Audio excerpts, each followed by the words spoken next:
अस्सलाम वालेकुम, क्या हाल चाल है जी। मैं मोहम्मद एमन नज़ीर। इस वीडियो में हम बात करेंगे पर्सनल स्टेटमेंट के बारे में कि कितनी होनी चाहिए और उसकी क्या अहमियत है पीजीसी की एप्लीकेशन के लिए। और दूसरा जो हम इम्पोर्टेंट पॉइंट डिस्कस करना है वो ये है कि एनिक सर्टिफिकेट की जो अहमियत है या इम्पोर्टेंस है वो क्या है।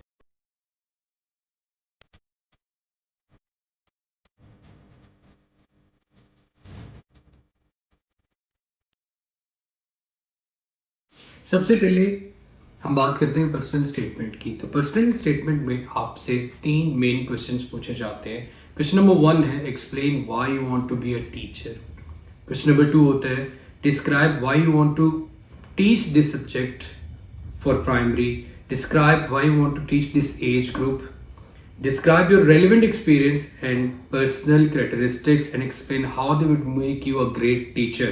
तो आप इसको एक्सप्लेन करते हैं वन बाय वन। सबसे पहले तो आपने ये बताना है why you want to be a teacher, कि आपको ऐसी कौन सी चीज है जिसने मोटिवेट किया कि आपने टीचिंग का जो प्रोफेशन है वो चूज किया। फिर उसके बाद आपने अपनी जो एक्सपर्टीज है सब्जेक्ट के अंदर वो हाईलाइट करनी है कि मैंने ये सब्जेक्ट ही क्यों चूज किया। और अगर आप प्राइमरी में हैं या सेकेंडरी स्कूल में हैं तो आपने ये एज ग्रुप ही क्यों सिलेक्ट किया। इसके लिए सबसे इंपॉर्टेंट ये होता है कि अगर आप इससे पहले भी टीचर हैं और आपके सब्जेक्ट की डेफिनेटली वो डिग्री है तो आप ये चीज बता सकते हैं। फिर आप अपनी मोटिवेशन बता सकते हैं। उस मोटिवेशन में आप अपने किसी टीचर को, अपने किसी मैट्रिक ओ लेवल्स या ए लेवल्स के एक्सपीरियंस को मेंशन कर सकते हैं कि उस स्टडीज के दौरान मैंने देखा फिजिक्स मेरे लिए कितना इंटरेस्टिंग था, या जो भी आपका सब्जेक्ट है।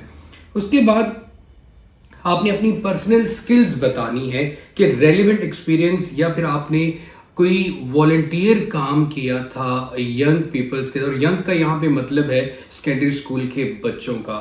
और जो अच्छी स्टेटमेंट कंसीडर की जाती है उसकी जो वर्ड लिमिट है, मैक्सिमम आपसे कहा जाता है कि आपने बनाना है बिटवीन 500 to 1000 वर्ड्स। लेकिन जो अच्छी एक स्टेटमेंट एक्सप्लेन की जाती है इन 3 क्वेश्चंस को विदाउट एनी रेपिटेशन, वो अराउंड 700 की जो पर्सनल स्टेटमेंट है वो अच्छी लिखी जाती है। एक्चुअली उसमें आप अगले बंदे को बता रहे होते हो क्यों मैं सूटेबल कैंडिडेट हूं पीजीसी के लिए।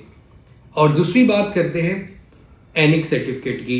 बहुत क्लैरिटी के साथ जब आप एप्लीकेशन फॉर्म फिल कर रहे होते हैं उसके अंदर आपसे जब भी आप अपनी क्वालिफिकेशंस ऐड करते हैं एक एक स्टेप पे पूछा जाता है डू यू हैव एनिक सर्टिफिकेट। अब ENIC कंपेरेबिलिटी सर्टिफिकेट होता है, मुआजना किया जाता है, कंपेयर किया जाता है आपकी कंट्री की क्वालिफिकेशंस को यूके के साथ। तो उसके ऊपर एक टैब में लिखा होता है बड़ा क्लियरली कि अगर आप ये एप्लीकेशन एनिक सर्टिफिकेट के साथ अपलोड करते हैं या अपडेट करते हैं या सबमिट करते हैं तो आपके जो कंडीशंस मिलने के चांसेस हैं वो 30% बढ़ जाते हैं। तो इसलिए मैं जो लोग अभी भी मेरे साथ प्रोसेसिंग कर रहे हैं उनको हमेशा ही एडवाइस करता हूं कि कोशिश करें कि सर्टिफिकेट के साथ आपको एक वहां पर एक नंबर चाहिए होता है ये कि जब आपको कंपेरेबिलिटी सर्टिफिकेट मिल जाता है तो यूनिवर्सिटी आपकी एप्लीकेशन को टॉप प्रायोरिटी देती है कि उनको आपकी क्वालिफिकेशंस पे फिर किसी किस्म का कोई डाउट नहीं रहता। वो एक सर्टिफिकेट देखते हैं और वो आपकी सारे सर्टिफिकेट्स की कंपेरेबिलिटी देख लेते हैं। तो उनको वन बाय वन जाके ये नहीं देखना पड़ता कि आपका रियल सर्टिफिकेट है या फेक सर्टिफिकेट है। So wish you good luck. Again आप लेट, बहुत ज्यादा लेट नहीं है, लेट तो हैं तो प्लीज अगर आपने अभी प्रोसेस स्टार्ट करना है तो आज नहीं अभी स्टार्ट करें।